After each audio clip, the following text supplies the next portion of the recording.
Me. I actually did this workshop, I think, for the last residency, and it was really fun, really awesome.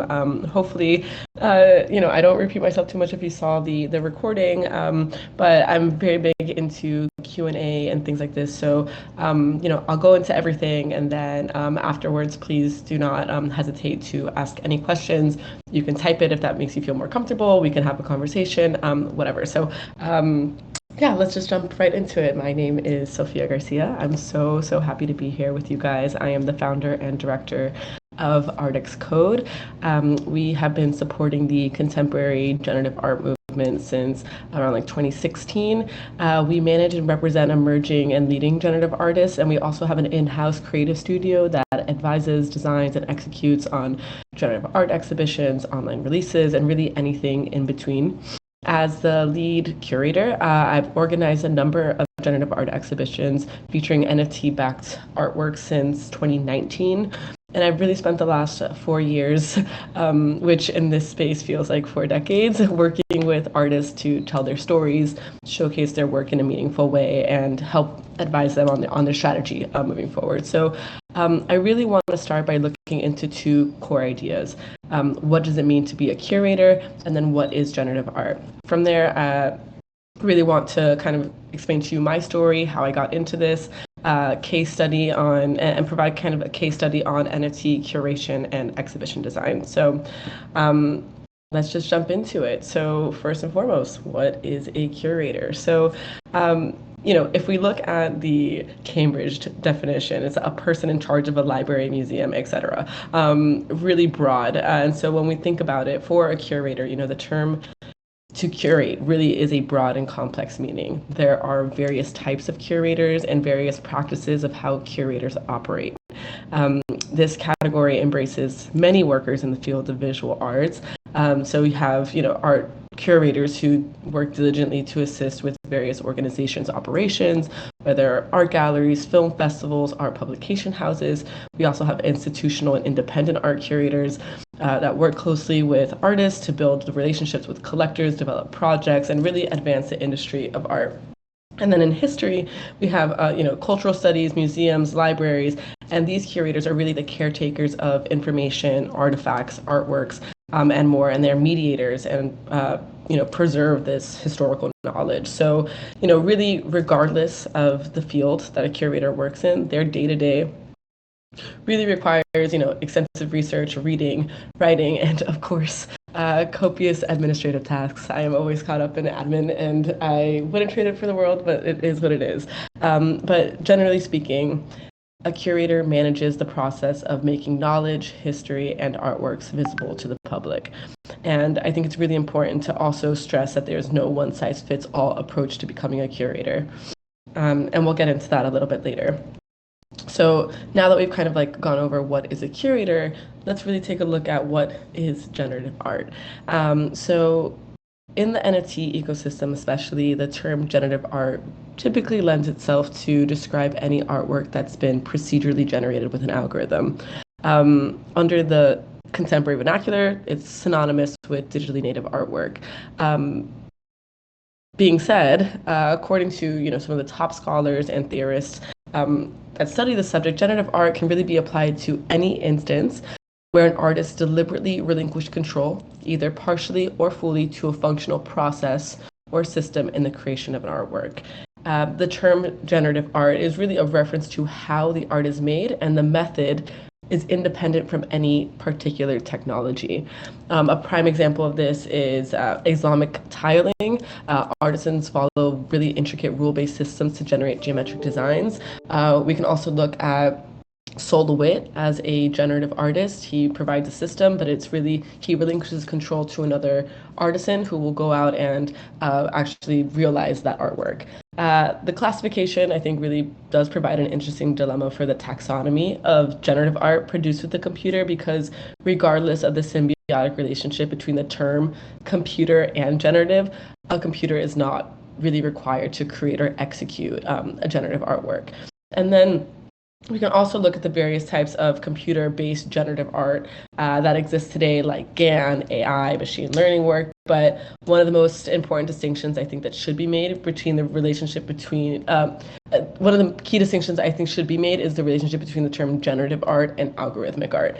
And since I created this presentation, and I've even released writing on this, I've actually had further discussions with artists that I think have been like kind of, it's also expanded my thoughts on this, and I'll get into that right now. So let's look at algorithmic art.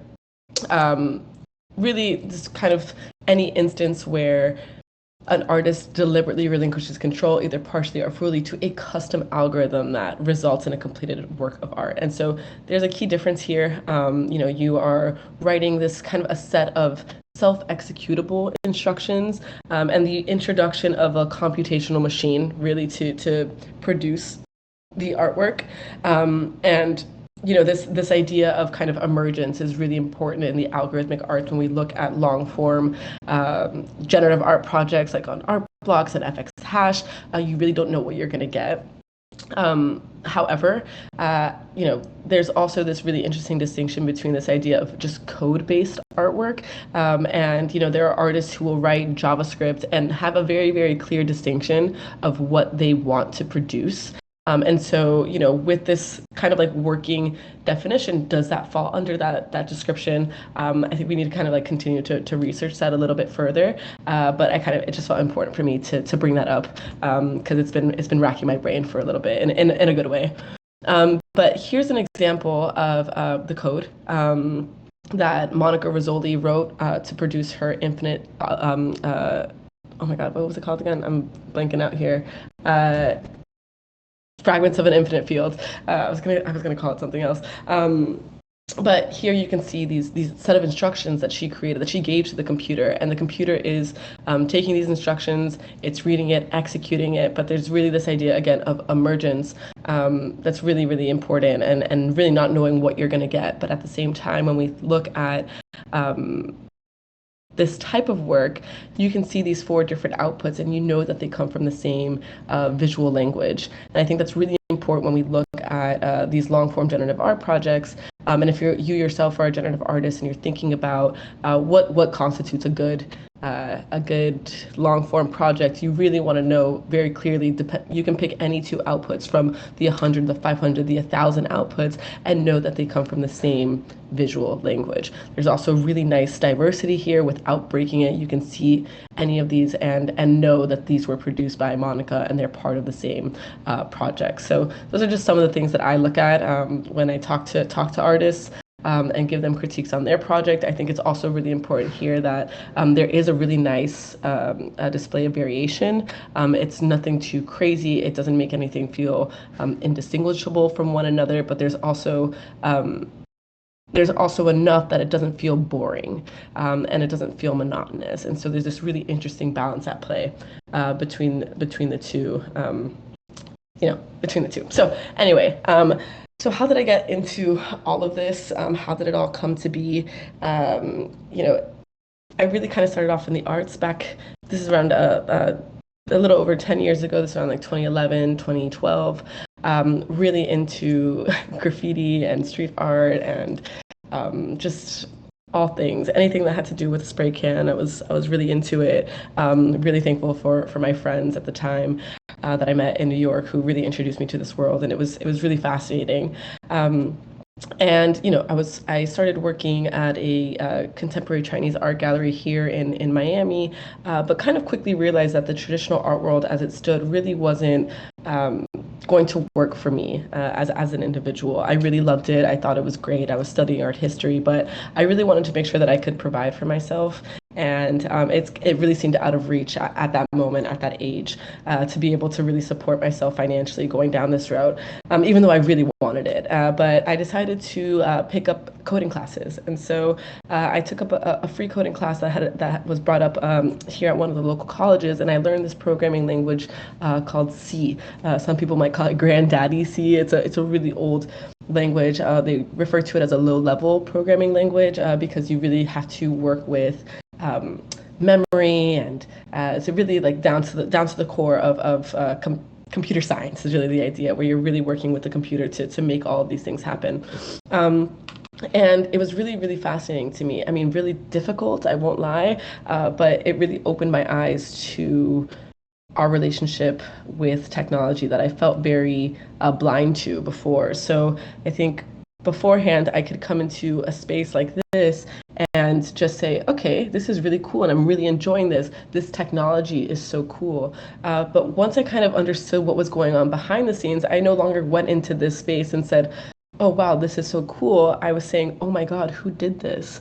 Who wrote the code to produce this? Because it must be so difficult. It's so cool. I really became fascinated and humbled by the skills of the engineers and the artists around us that were producing really interesting visual art, interactive art around us.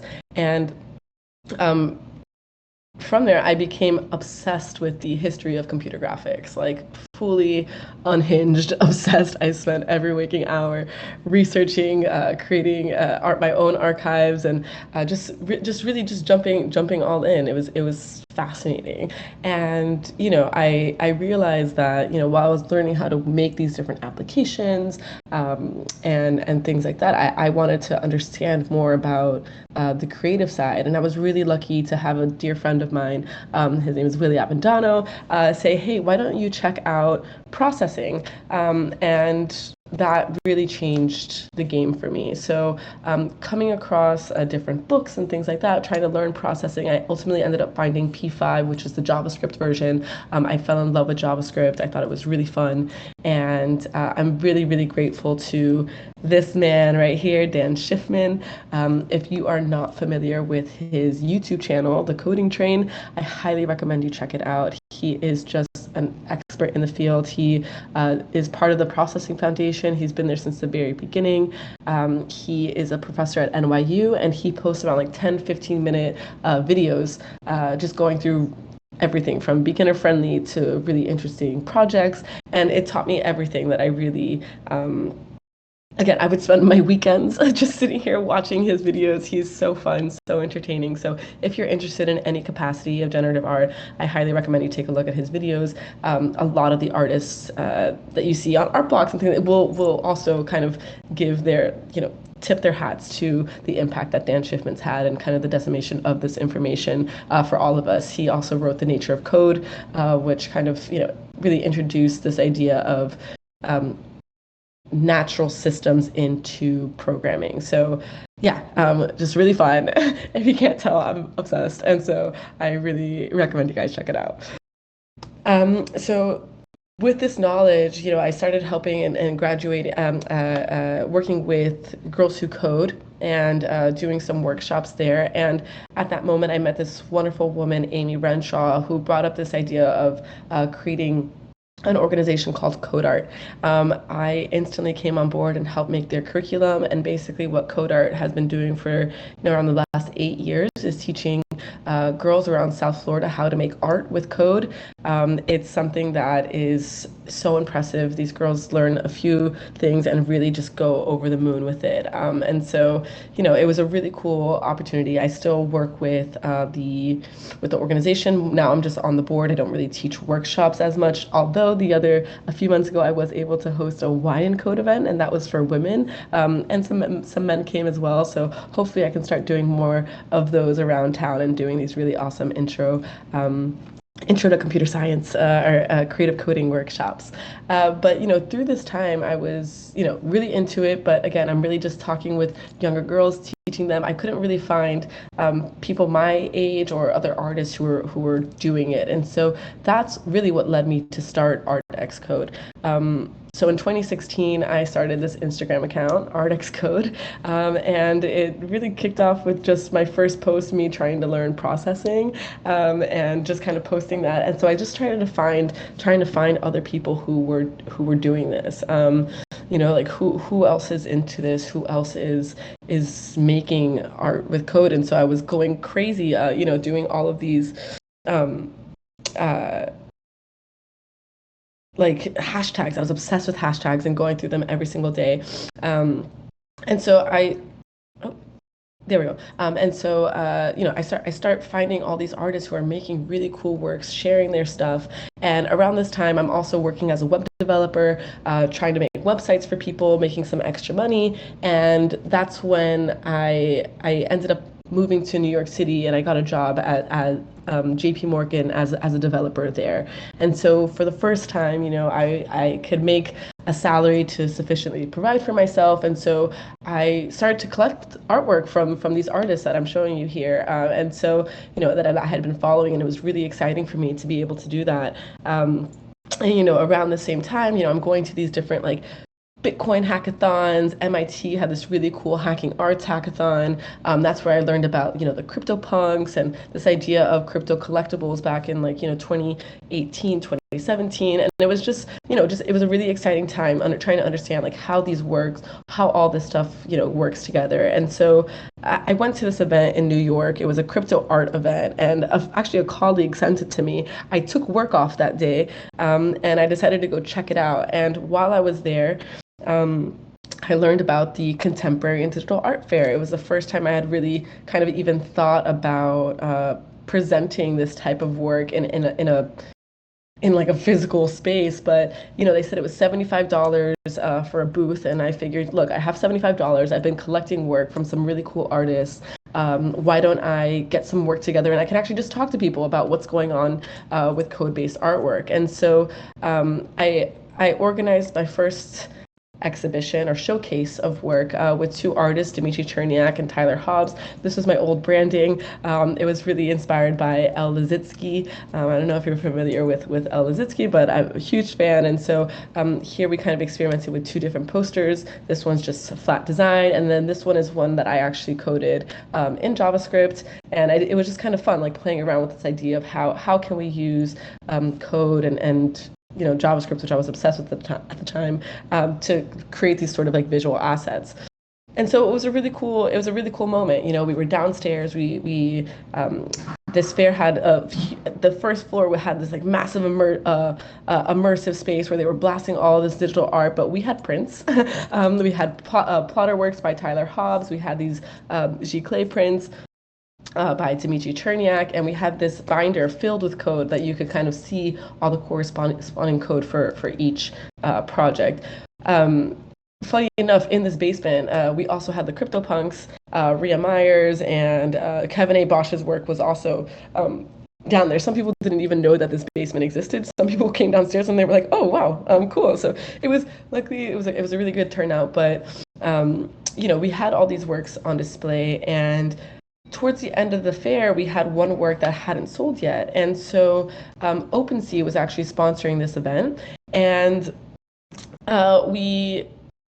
they were like, why don't you guys make an NFT? Let's do this whole NFT thing. And I was kind of hesitant. At this moment, my understanding of NFTs were really as crypto collectibles. At the moment, if you want to think about OpenSea at this time, if you looked on it, a lot of the assets there were monsters or, different characters like dragons and stuff like that. And I was like, this is a fine artwork. Do we really want to have it, next to these types of things? But we ultimately decided, let's do it. Let's try it out. And we had a collector who said, I want it. I want to buy this NFT.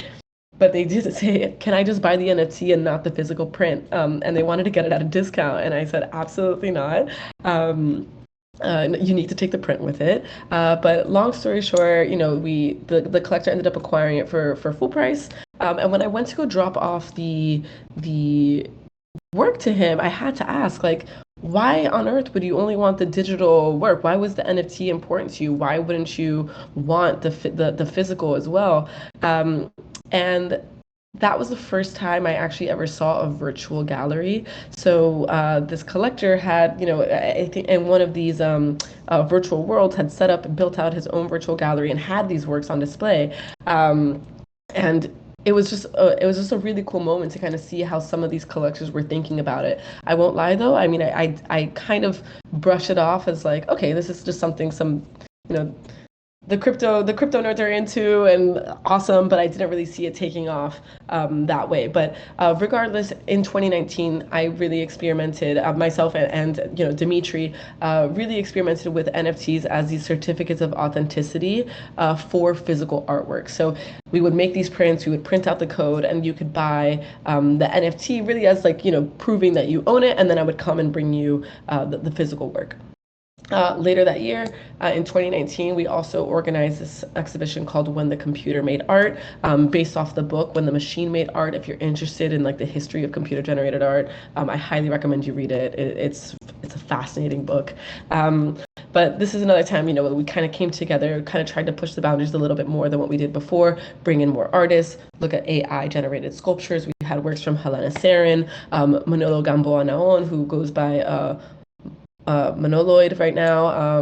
We have Dimitri's work, Zach Bogtorf, The Dot is White. And so, these are also, his name is David Marugla. And so this was also like a really cool moment in Miami, kind of bringing people together to show them, what generative art or algorithmic art, code-based artwork can look like. And it was really awesome because at this event, again, the Contemporary and Digital Art Fair, everything around us was had digital screens. There were really cool installations, and I had someone come into my booth and be like, "Why are you guys here? What's up with these prints and these sculptures? What's digital about them?" And I think that was the funnest part, where it's like, well, actually, everything here was, code was written to produce every single artwork here. And I think it really confused and excited a lot of people, that it kind of broke that understanding of, if I'm writing code, you have this idea of black background and green letters and the matrix and all these things, and they can actually be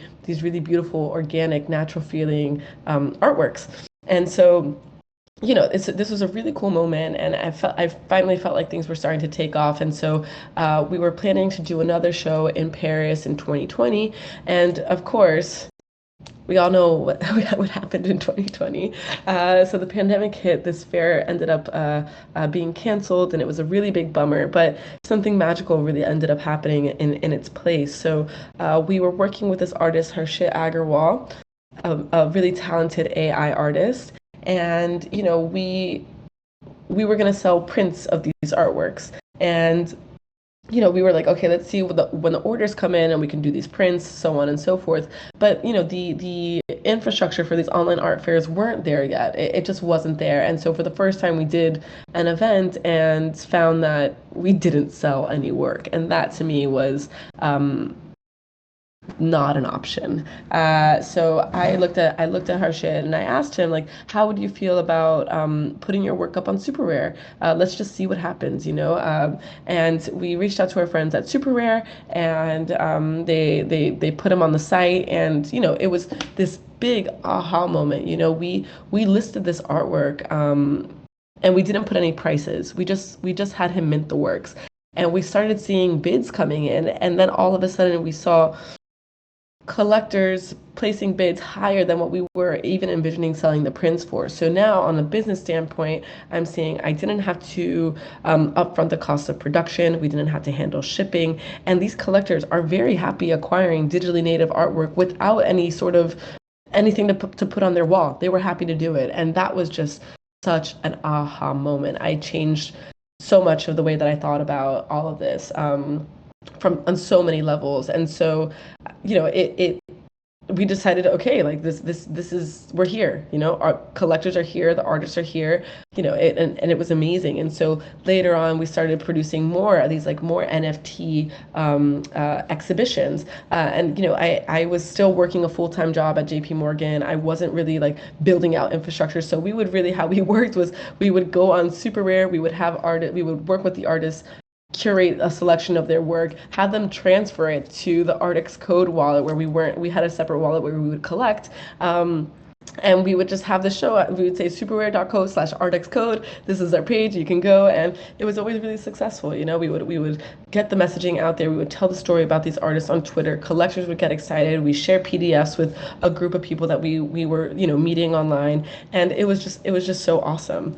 And then in 2021, we really saw the rise of art blocks, which really changed the game, I would say, for so many of us. So, this platform not only like hosts, static visual works, but also interactive and animated compositions as well. And I think one of the key distinctions here is this idea of on-chain algorithmic art. So if you can recall, when I was talking about that first work of Dimitri's that we sold, that is still kind of like working in this way of like it's just a still, it's just a capture of this output. And now for the first time as a collector, you could come in and actually buy the native, acquire, the native artwork in its native environment. This idea that the code is on chain and, is massive, massive, massive.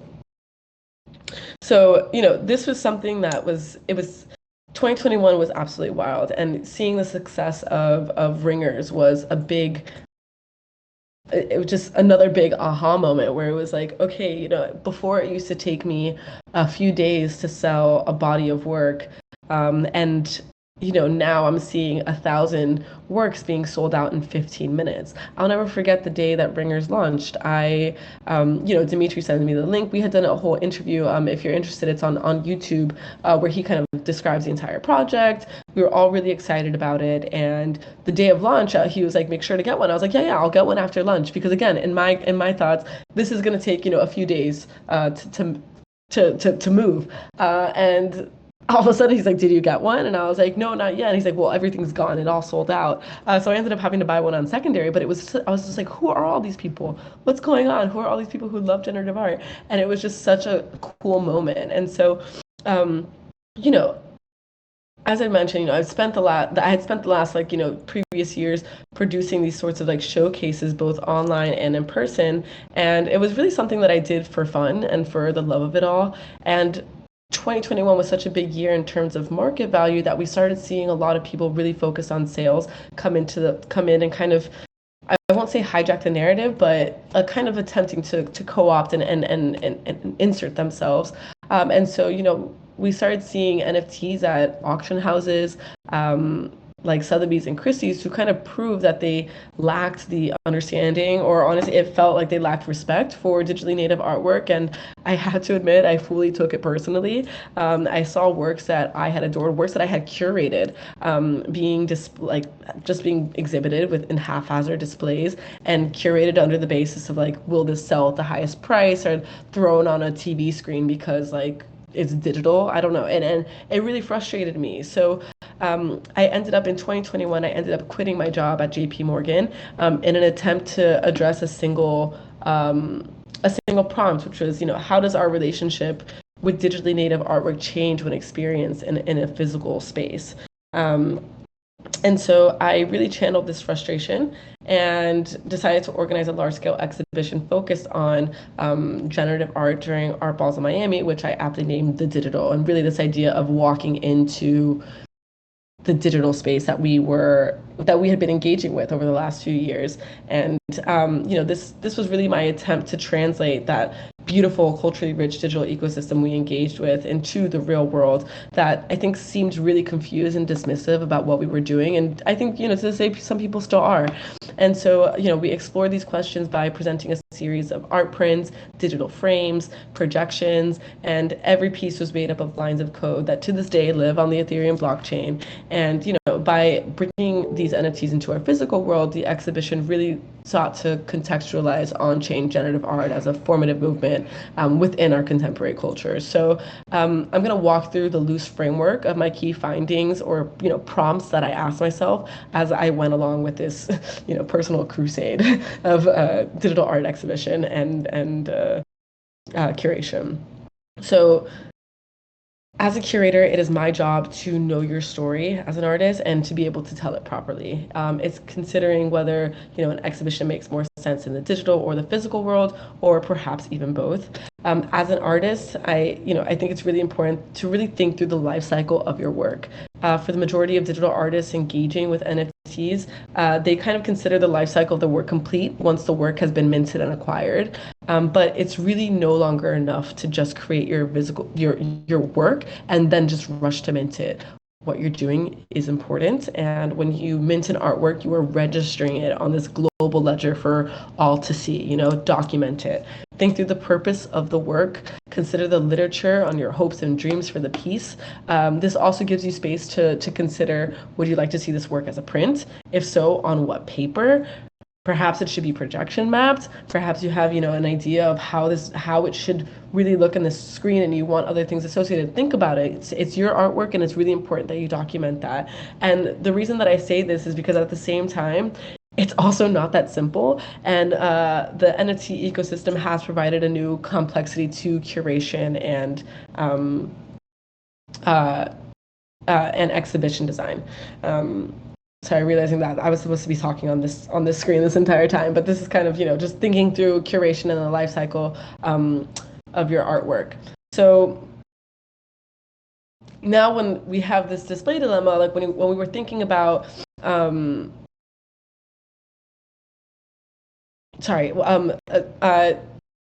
of the main concerns I would say about this work, and some of the reasons why it is so complex, before I move further.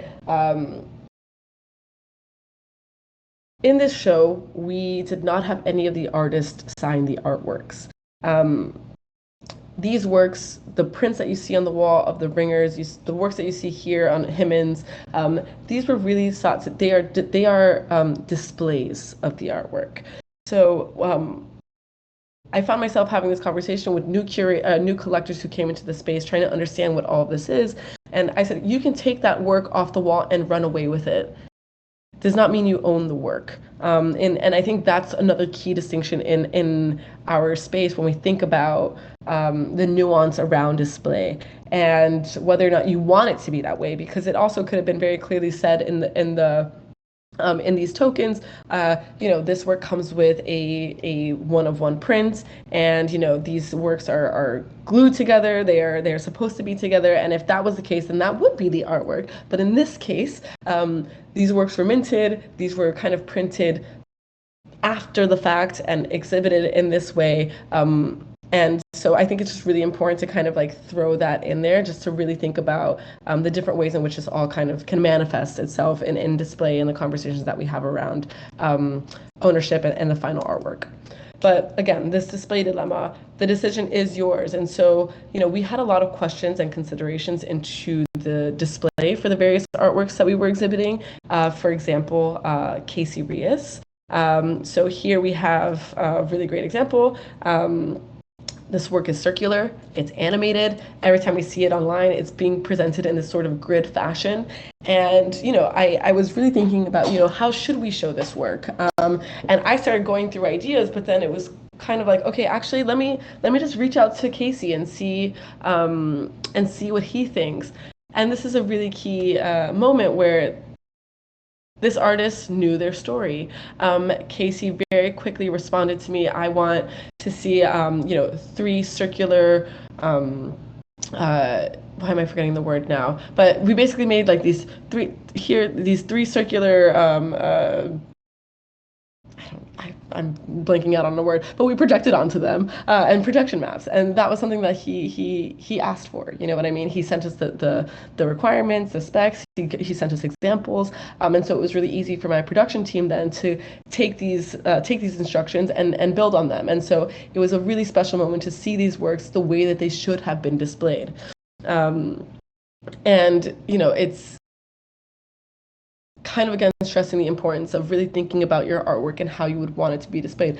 I probably wouldn't have gone that route if I had not asked him. Maybe we would have gone there at some point, but probably not, and not as polished as what he recommended. So it's really important to think about these things. But at the same time, as a curator, I also think it's really important to think about the experience of these works and how you see them in person. And so right here we have a Fidenza, we have Meridians, we have, again, the fragments of an infinite field. And these are works that we've constantly seen on the computer. But there's so much detail in these works and so many like fascinating colors and forms that seeing them printed completely changes the way that you experience it. And it was amazing to see how this affected the collectors who came into the space. So for those of you who aren't familiar with Himmins by Sarah Ridgely, it was one of my favorite projects to come out that year on Art Blocks, but it was widely misunderstood by the collector base. And the project didn't mint out. I think she closed it early. People were, it was just one of those moments where people just didn't fully understand what was going on.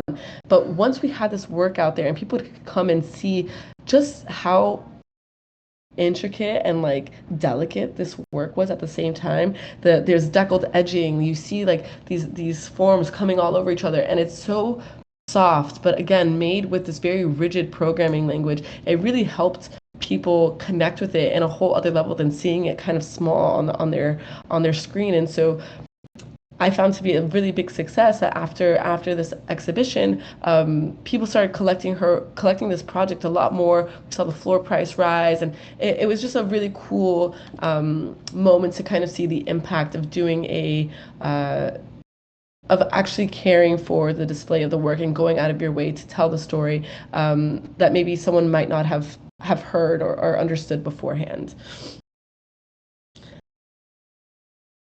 Outside of prints, there's also, there is digital work that makes sense to be put on digital screens. And so one of the things that we have to ask is to wire or not to wire. This is something that I think about a lot. Wire management is something that drives me wild, and it's one of the, I'd say, Achilles heel of our movement. It's one of those things that it really depends on the space that you're in, but also context is really important when we think about wire management. So there are instances where the wire feeds into your understanding of the artwork. So you can see in these bodies of work, like it is important that the wires are there. They help you understand that there is a conversation happening around the digital nature of these pieces. At the same time, you have works like this.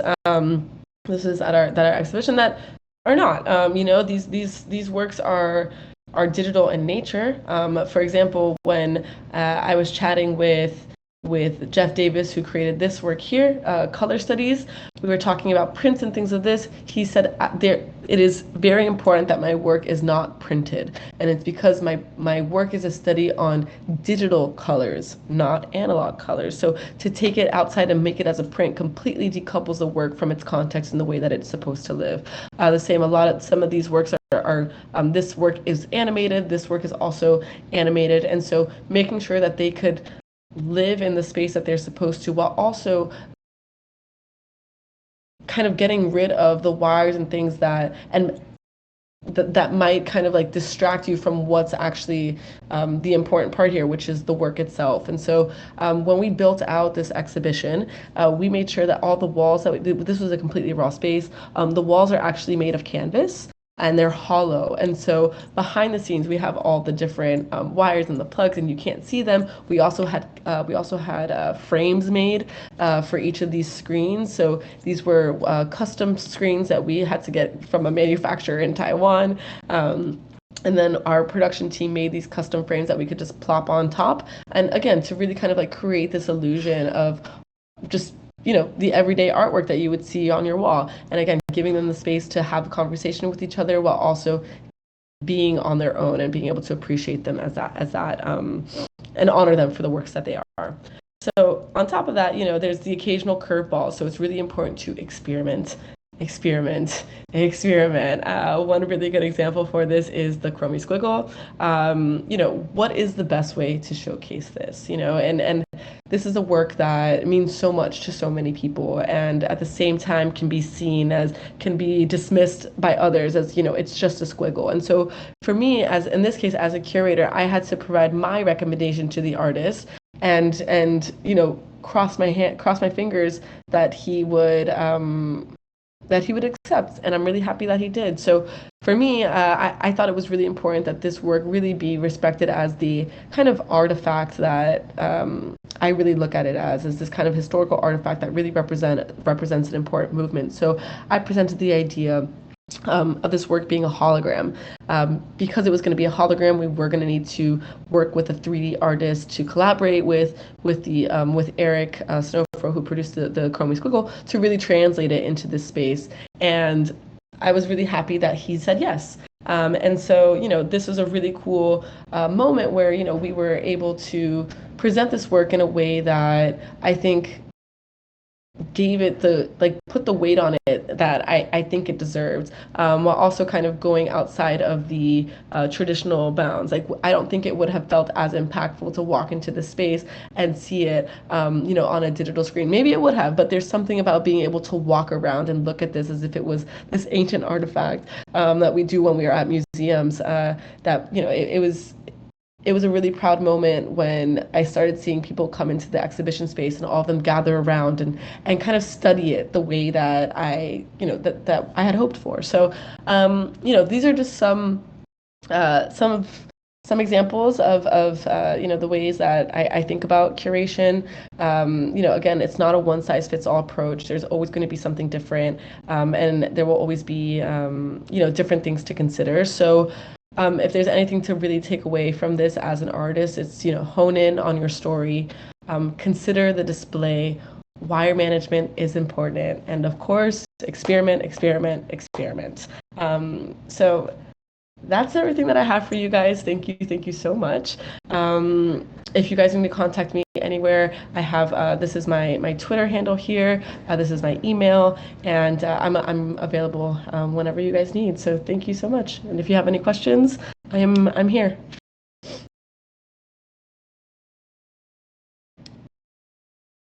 Here, I can stop streaming. And if it's helpful, I can turn on my camera. Here we go. So if you guys want to ask me any questions, please do. I'm here to answer them all. Don't be shy.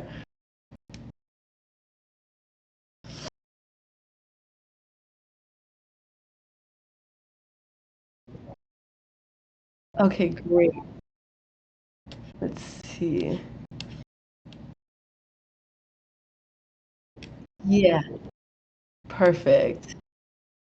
So let's see. I'm just seeing us. Oh, hi, Emily. Okay, is anyone putting together a more permanent way to archive the story of an artist wants to tell about a collection and her wishes when it comes to display? So it's this is I think a conversation that has to go more onto the way that a lot of these platforms are structuring the minting process. I really enjoy Manifold and things like this. I've worked a lot with Regina Harsani. If you guys don't follow Regina, I highly recommend that you do. She is an expert when it comes to conservation, preservation of time-based media, especially on the blockchain. And so one thing that I've done with her, especially with some of the products that we've done with some of like the older pioneers that have gone into NFTs, is that you can actually pin text files and things like this with your token, and so you can have a kind of an overview, like even like a full bio. You can have kind of like your rights, all these things on there that you can kind of like express. So sometimes we'll have we will include a text file that will kind of cover everything. We can also include more assets for people to look at, and in different ways. So you can have a high res version, a low res version, and things of this sort. I'm probably not explaining it as amazing as Regina would, but it's something that we have seen and we have implemented with artists. And I think this also goes into the ways in which a lot of these platforms actually showcase metadata. So let me see if I can actually show you guys an example of what I mean. We had done a project with Vermonar for Sotheby's last year. And so we went through this process of creating, let me see, of kind of like creating these files that I was just talking about that kind of like showcase or kind of break down all these different types of information. And the way that, let's see, oh, I think that they took it out actually, because before it would show up as traits. It would show up and so all these different things that we would add in the metadata that were actually just like definitions and like important context were being shown off as variety traits. So I think that there's a lot of work that needs to be done as a whole in terms of minting platforms and marketplaces where you can see all this information and you can get it while it's still being stored on chain. So yeah, hopefully that was helpful. I don't know if I talked a little bit, if I made it a little bit too complicated, but there's some cool stuff going on there.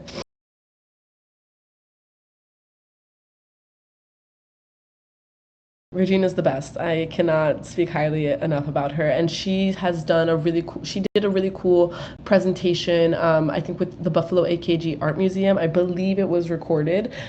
So I'll try to find that. If anything, I can like tweet it out or something. But yeah, she's great. And if any of you guys are based in New York, her and Kaylani Nicole, they have EAT Works that they do in New York, so they organize that, and it's really kind of, they have the series called Beyond the Wallet, and it's kind of just like bringing together new media artists and people together, and it's also really important. EAT Works actually started in the 70s, so it was after a group of engineers and artists came together from Bell Labs and some of the contemporary artists living in New York. They came together and did this amazing series of performances at the Armory, I think in 1971. And from there, they came together and started EAT Works, which is Experiments in Art and Technology.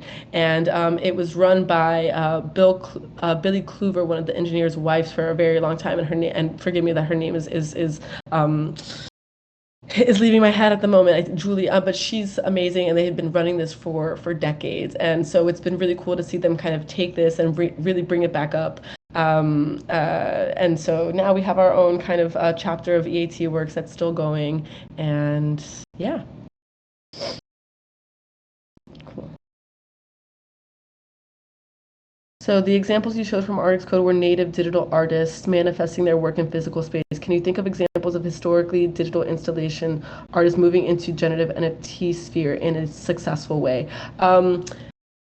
Yes, I think we've seen a few artists kind of start to experiment with this. I mean, you can take it, let's see, I know that I'm working on a project right now with Vera Molnar, as she is going to be so really taking a part of her practice and bringing it into the long form generative art space. We've seen Herbert Franke also do the same, and so some of these pioneers really coming in and getting it done. We worked with also Charles Surrey last year, so he's a pioneer in the space, the 3D, the way that we engage with like 3D works, and we would be nowhere without him, honestly. And so it was really amazing to work with him and his estate to get his NFTs out the door, and it was quite devastating. He ended up passing just a few weeks before the sale went live. But as someone who was very into the digital arts, he understood that it was important to really experiment with this and to move forward. So we have seen some of these digitally native artists come in to the space and do it. We're starting to see a lot of the net artists also, or that they kind of were termed net artists back in the 90s, early 2000s. I have been doing this regardless of the NFT space, and again in a native environment. So the Kevin and Jen McCoy are like really a prime example of this. They just did a project on Art World, I believe it's called.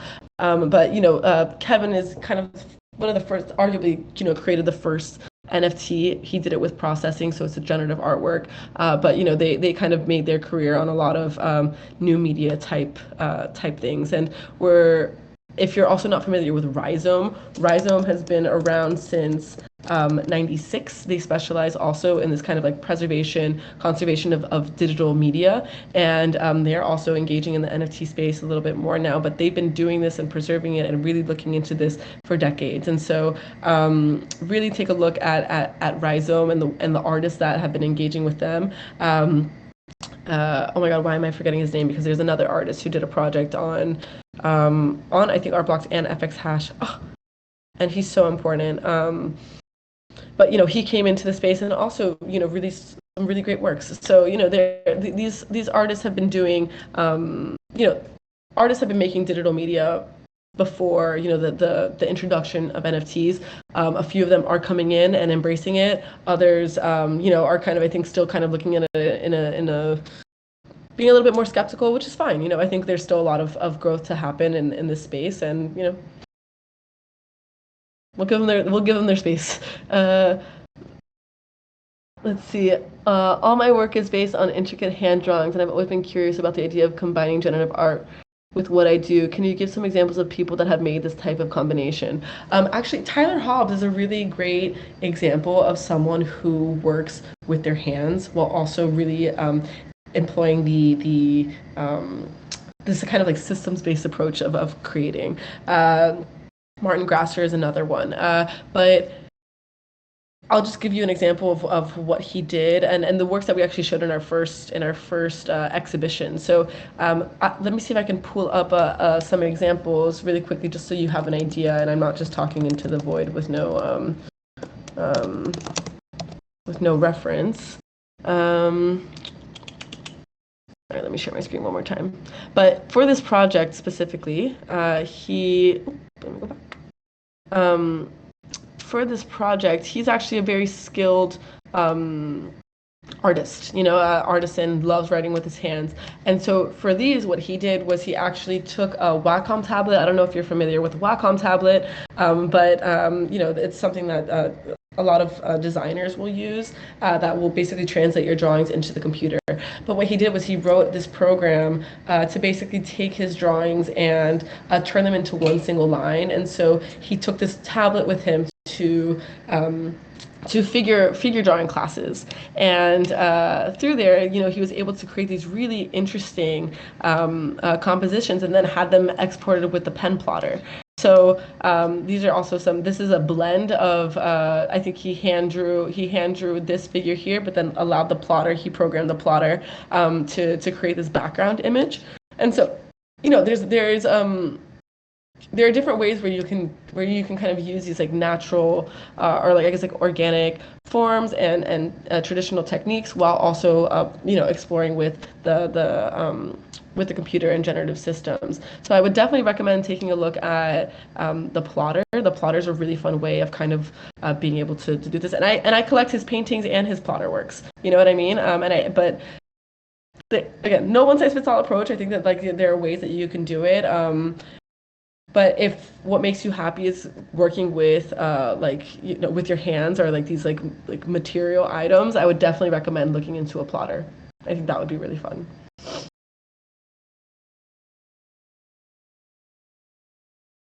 So have you seen any interesting, successful new ways to display interactive generative art? Ooh, I mean, there are people who've been doing it for a really long time and like doing it really well. I think that, the like motion capture, or like the depth sensors that can like track where you are and things like that. I mean, Super Blue just Pace's kind of like installation.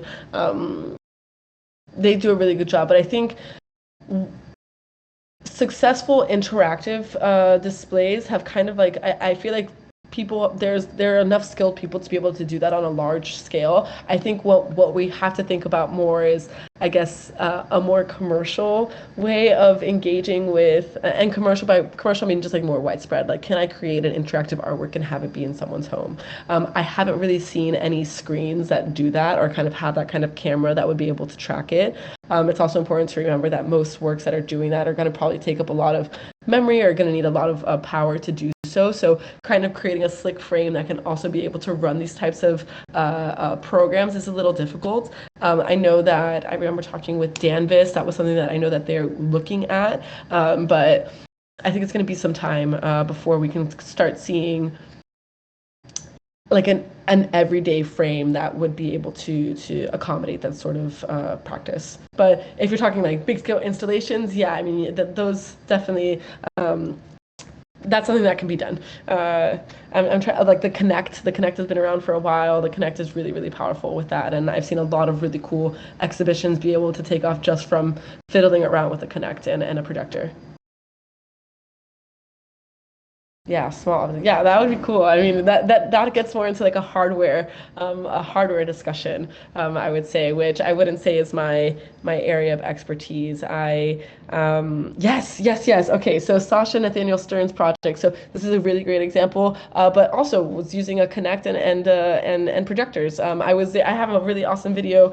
So for those of you who aren't familiar with the project, it was a collaboration between Nathaniel Stern and Sasha Stiles. Sasha Stiles is an amazing AI poet, and Nathaniel Stern is an incredible new media artist and professor. And they basically turned Sasha's poetry into an interactive project where you can go in front of the screen and move and dance, and her words move and dance with you. And so just this past weekend in New York City during Freeze Week, they had a dancer take a Connect and dance in front of it, and it took over the entire space. And you see as she's moving, the words move around, and it was a really beautiful performance. But again, this is something that's more large scale, and kind of you're using a sort of system that's been tried and true while also being able to do it on your computer. So unless you're doing it like on your computer and kind of in your own space, bringing that into the real world in a sleek, personal manner, I think, again, can be it totally can be done. But if you're thinking about something small scale and kind of like out of the box, kind of different thing. Oh yes, the Net Art Anthology. Where yeah, it's a great book. It's a really great book, and I'm really excited for what Rhizome is planning. So we're really excited to be partnering up with them. We're going to be doing some more of generative, so networked generative art anthology of sorts. So keep a lookout for that. That'll be kind of like through the next like year or so, while we kind of like pick out some really cool references and examples from there.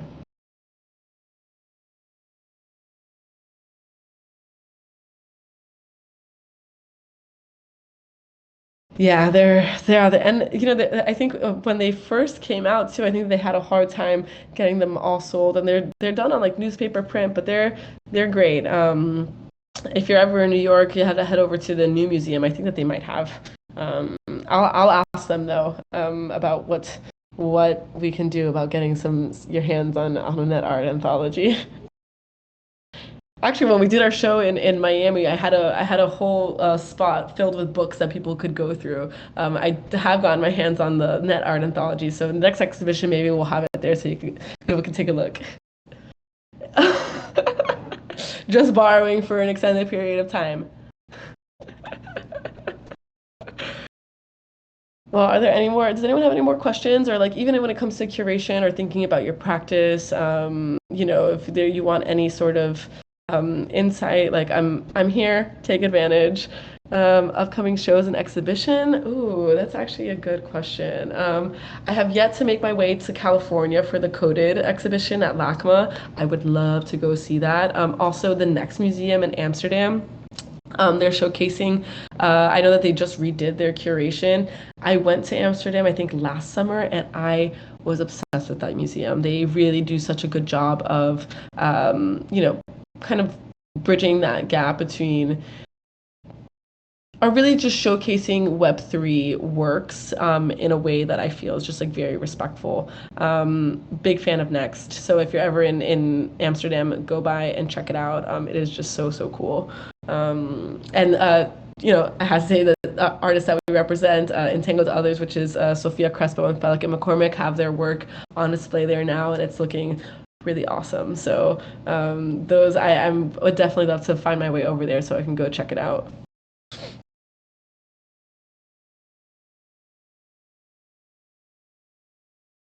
See some people typing.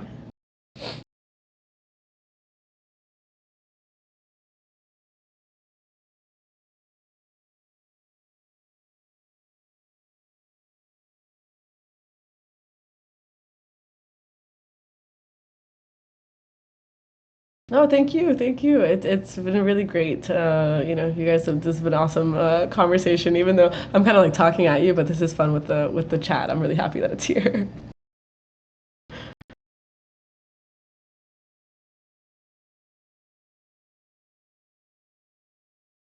Oh, sorry. Can I ask in voice? Of course, yeah. Yeah, thanks. Hello, nice to meet you. My name is Anton. I'm creating generative art. I'm really interested in real-time animation. Yeah, I love creating it, and I would really like to know what do you think about how can it be successful, or is there any real market for this type of generative art? And also, if you could share some great examples of real-time animation project with me, that would be also cool. Yeah, I Thanks. mean, Yeah, of course. I mean, I think something to consider is, or something, and I know this is easier said than done, but this is kind of the purist in me coming out, is ignore the market. Ignore the market. I think that the market right now doesn't always make sense. I think that there are a lot of really great projects that do well, but there are a lot of spectacular projects that go beyond the comprehension of certain of the overall collector base. So there are a lot of projects that I think are very successful and genius that have zero market activity that people don't understand yet, or and so I would not correlate market success to the success of a project and what you're trying to say. So we still have so much time in our careers and so much time for these stories to be told and to finally be understood that I wouldn't, and again, I know that we have bills to pay and all these things, but I would really stress to just keep honing in on your craft, make sure that your story is being told, being and telling your story online and making sure that people can connect with you. But I will be I know that like I can speak on behalf of my time, just like as a curator at Art Blocks, where we've seen stunning projects come forward that are animated and things like this. But what we find is, again, this comes down to the design of the ecosystem that we're working with right now. When we look at marketplaces, they tend to show, and I know that Art Blocks just made a difference with this, so they now have that you can see the video on OpenSea, but the way that it's predominantly worked is you see still screenshots of the work. You're looking at it in a grid view. You're kind of scrolling through, and it's like at first glance. So we're seeing these very like illustrative, flat, quote unquote, projects do very well because of how easily they're traded. And at the same time, we have works that are flat, but maybe are like text based. One of the craziest things to me is seeing how many text based works don't like perform well on like in the market, which is crazy to me because I love them. I find them also cool and fascinating. And just because the collectors don't get it doesn't mean that those projects aren't successful in their own right and won't be written about, and talked about in like the coming histories. So that's just something that I really just like wanted to stress, that like if what you're doing sounds amazing, and I am a big fan of animation, and I was really big into I used to do a lot of animation with JavaScript. It's something that I really appreciate, and it's a fascinating skill set. So keep going and keep doing it and get going and just try really hard not to think about the market, because it's one of those things that does not dictate the success of your career. It really does. Like in the long term. Really, I want you to really think about this like in a macro way. There's so many artists who worked for decades without anyone really realizing just how special their work really is. So that's really going to be my number one piece of advice is, do the work with cool curators that understand and can get your story out there, and that's how it kind of how it goes. I saw that someone had said, okay, I love your definition of generative art's an expansive nature, especially the giving up control part. I am curious what counts as giving up control. For example, I don't make algorithmic art, but I work with vintage pen plotter to create the files, and in some way it feels like giving up control. What do you think of as the boundaries of giving up control? I mean, I think that fully lies into this idea of generative art.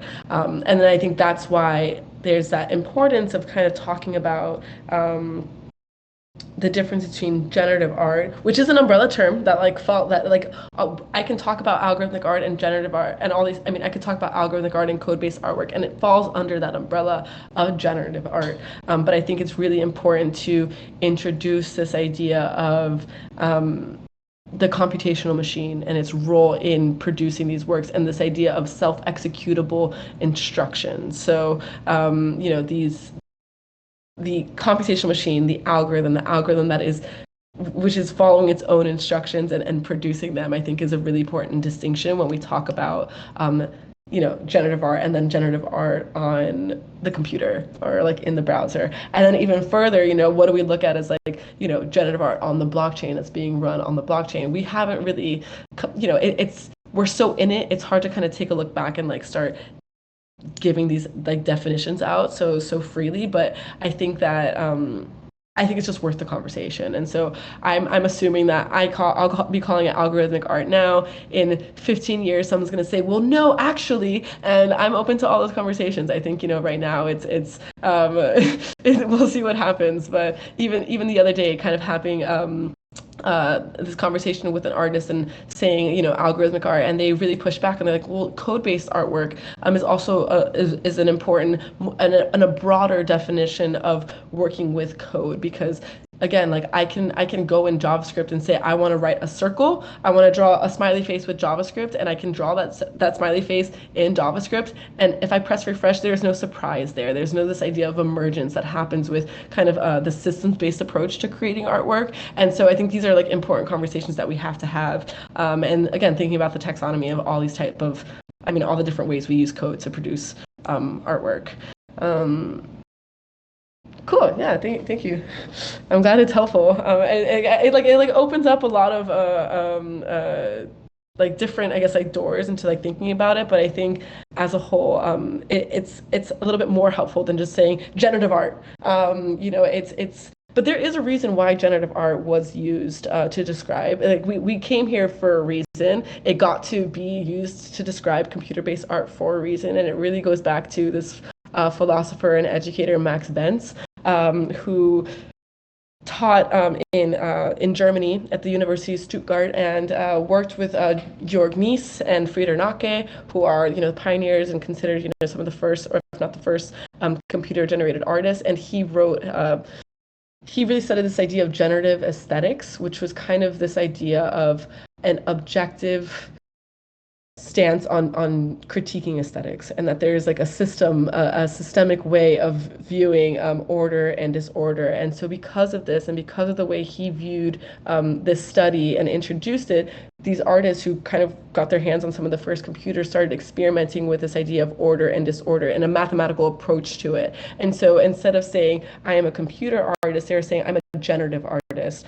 a rules-based, like aesthetic, this idea of generative aesthetics. And that's really where this term generative art started being used across all these artists. But then in the 90s, some of these artists that were part of this practice, Herbert Franke and Roman Vorosco, they wrote the Algorithmic Manifesto. And what they said was that we actually needed a more accurate term to describe what we were doing, which is writing algorithms to create artwork. And so they refer to themselves as the algorists.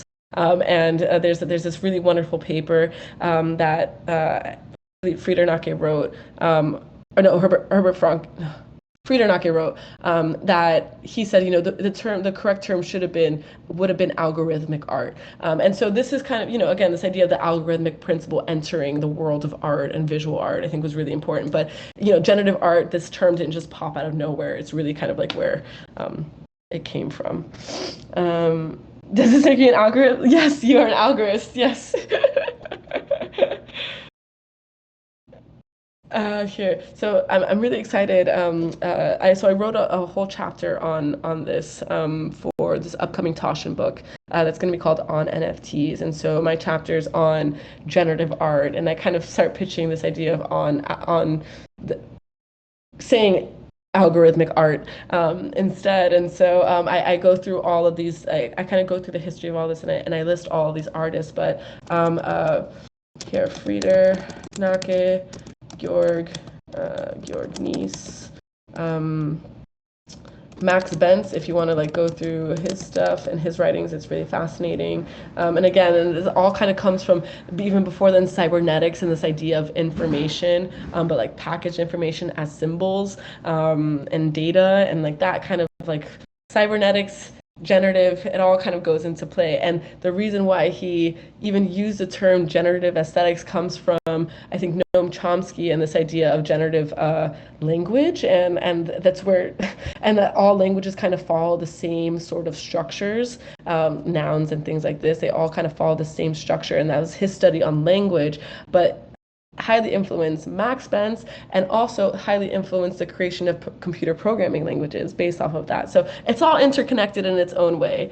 That Taschen book, I don't know when it's coming out. It should be coming out soon though. I'm hoping by the end of the year. I will ask though. hopefully sooner than later. I can't wait for the essay to come out. It's I think it'll be really helpful in kind of framing the story of what we're all doing here.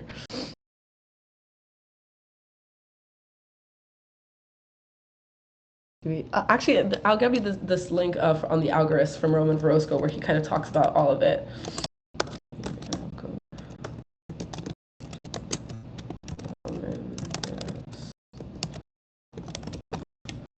Here we go.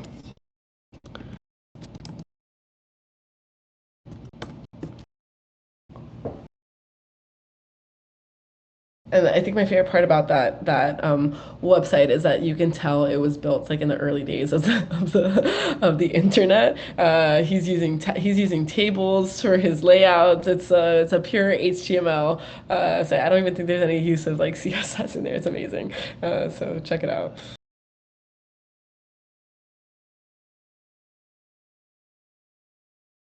Someone else type in.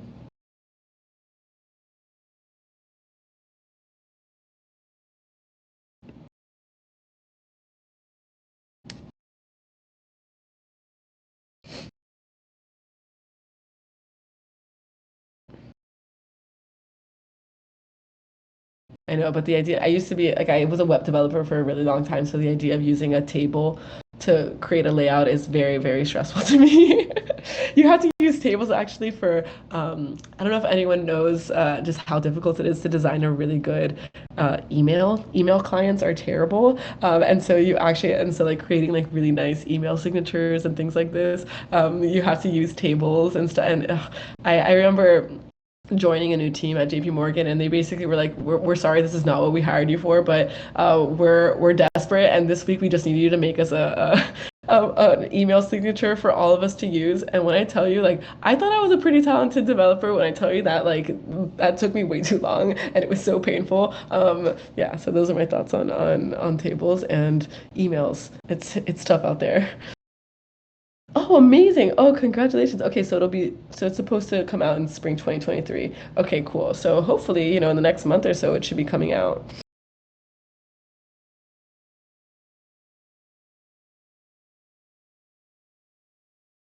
Congrats. Yeah, it's gonna be a massive book. So I'm excited for all the commentary out there. But I do know that I only, quote unquote, only had 6,000 words, and it also made really clear just like how much falls under the generative art umbrella. Because I thought when I first came to write this essay, I thought that I was also going to cover AI work, GANs, natural language processing, and I could not even get to that. That is a whole other history all in itself. So yeah, I'm excited to kind of like further continue on that journey and kind of investigating all these different types of generative art. I think since we started curating and putting on shows, we've kind of highlighted both algorithmic artists that are kind of like writing something to get something explicit out, or like a specific type of aesthetic out, and then we have AI artists who are also kind of allowing these GANs that are kind of like black boxes. You don't know what's going on in there, and training them and really getting those things going. I've always loved the conversation between those two types of art forms. And now, I mean, we've opened Pandora's box on that front in terms of thinking about AI art and just how much it's changed over. I don't even think it's been a full decade yet. So let's see where it goes from here. If anyone wants to get into the conversation around like text to image and like prompt based creation, I have thoughts. But yeah.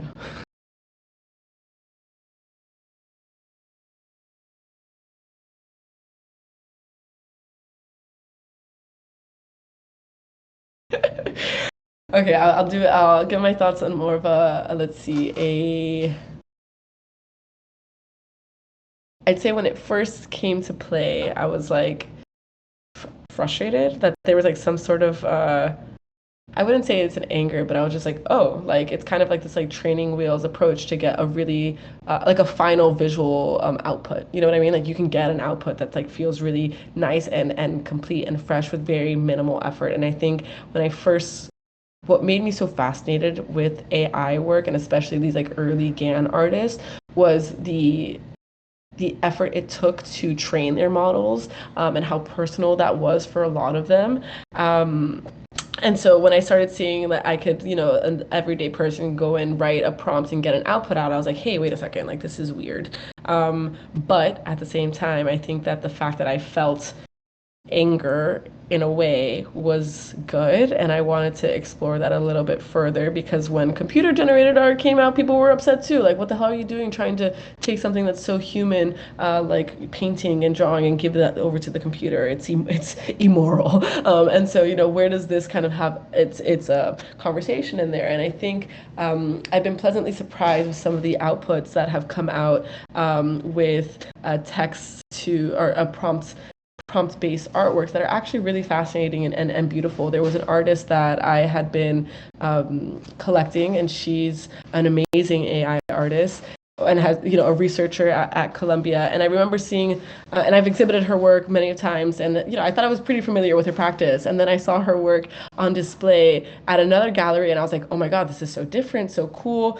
And I acquired the work, and it was actually the most I had ever spent on her work too. And then I found out that she had done it in Midjourney, and I was like, what? Like, and there was a part of me that was like kind of upset. I was like, wait a second, what? But then, and then I didn't know how to feel. And I was like, but it is beautiful. And she's still very much like, going into her, the subject matter that she's trying to dissect, which is, I think, pretty unique from most, and being able to use this to get into it, I thought was pretty fascinating. And so I've lightened up a little bit, and I've seen some artists do some really, really cool things with it. So this is just to say context matters, and we can't just kind of like brush it off as like this sucks or this is cheating or whatever. It's just a new tool, and it really depends on how artists translate it and use it, and hopefully they do it in really interesting ways. But context is key for all of it. Yeah, you're welcome. It is. It really is. Because I've seen some really cool projects. I remember someone did one that was like biblically correct angel with surveillance cameras as eyes or something like that, and it was the craziest output I've ever seen, and I loved it. I was like one of those that I just thought it was the coolest thing ever, and it was just like this like really crazy angel with like surveillance eyes, and it was awesome. Yeah, it really is. It really is. Well, okay, so the prompt, this is something that like, okay, maybe the prompt should be the art, is what she said. So it's like, I think it would be really cool. Like, I know that I don't know if you guys are familiar with the Verseverse, but it was a platform built for poets, and they love partnering poets with visual artists. Big fan of their work, but I think it would be really cool to do like a whole series, like having poets, working with these sorts of tools. And I've been collecting prompts. I really like that. But then, okay, so then this is where I also kind of like posed this question a few months ago, maybe it was last year, where if I was to make an artwork with Midjourney or OpenAI, these works were trained by someone or like by a team. And so who is like, when thinking about the credits, would it be, the model? Because again, I used to be very, very big into this idea that the person who trained the model is, the kind of like the artist. So it's like, is OpenAI or like the team of engineers who train these models, are they kind of considered the artist, and you are simply the like evoker or the collaborator, like to evoke this prompt? Like, are you the artist for that, or are you kind of like part of like the team of people who were able to create it? Yeah, so it's just like something to think about, because that's kind of how I like Helena Sarin, for example, Sofia Crespo, like these are artists who I know who have like go out of their way to train their models with their photographs and things like this. Like Sofia goes goes diving with her camera and videos and is taking photos while she's scuba diving, and all of these things go into her artwork, and that is like a huge part of it, and her going through this process.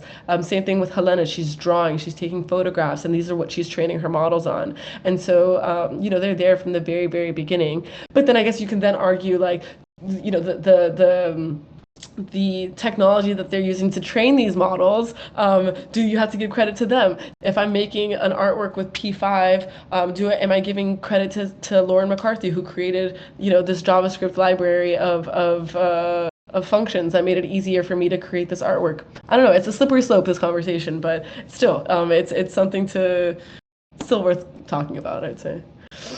And yeah. Yeah, ghostwriters or art director. I don't know. It's interesting, There's only time will tell.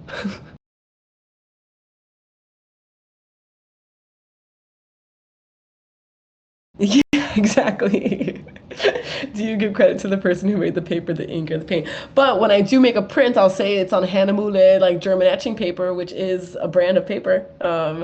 But not so much on the ink. I mean, sometimes the ink, if it was done on a Benson plotter or whatever. So there's some dialogue there that I think happens at times, where you do give credit to inkjet printer, or you'll say it's a giclée print, or what the type of paper that's used. Maybe sometimes it's not specific in terms of the brand. So I guess that's also interesting. But you are saying, like, what the material is. And in this case, there's an immaterial material tool. I don't know. Or the development team behind Photoshop. True. But what do you say, this is like an illustrator or like an online illustration? I don't know. Like some people I could say, like, is, in the credits it would say Photoshop. Yeah, so put on I always put on my description Procreate for drawing and animation, and FCPX for edition. Or the Congo where the Colton was mine. Yeah, now we're going down the slippery slope, you see. But when the background is a bunch of artists whose work has been used in the model, probably without their consent, gets tricky.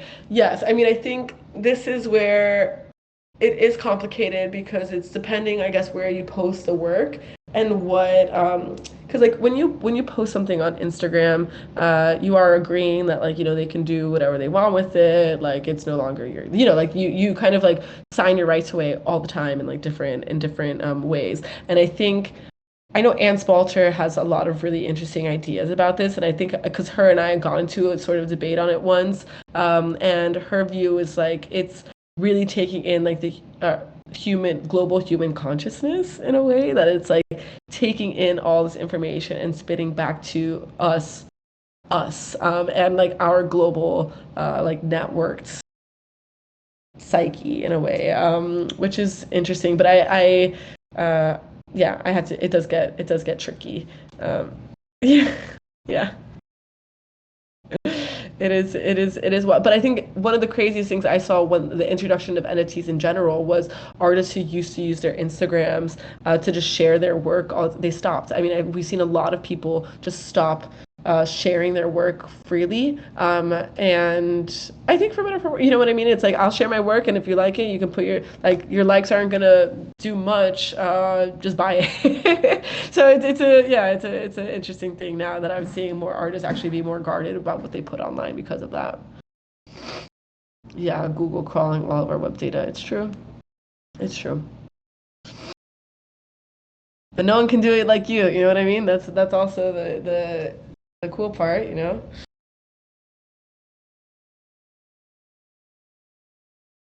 Oh, but I am realizing that we're kind of almost at time. So if anyone has one more question, comment, whatever, let's let's hear it.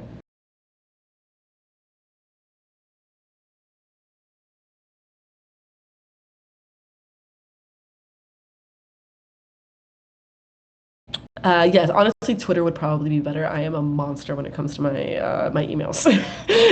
I have a lot of unread emails, so hit me on Twitter. It'll be a lot easier. Um, uh, Here, I'll just remind you guys. Sofia Garcia _IO. You're welcome. You're welcome.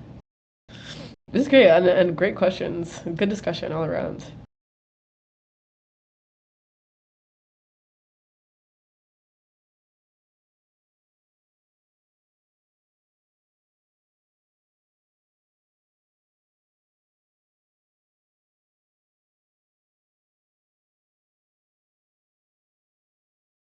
Yeah. Okay. Yeah.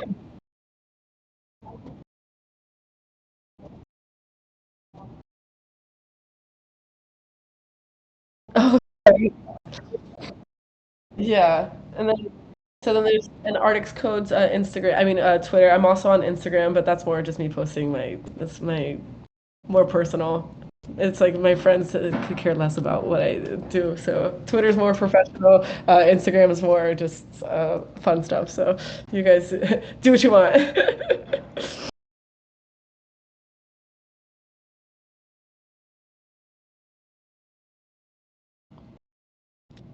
And my Instagram is just my name, Sofia Garcia.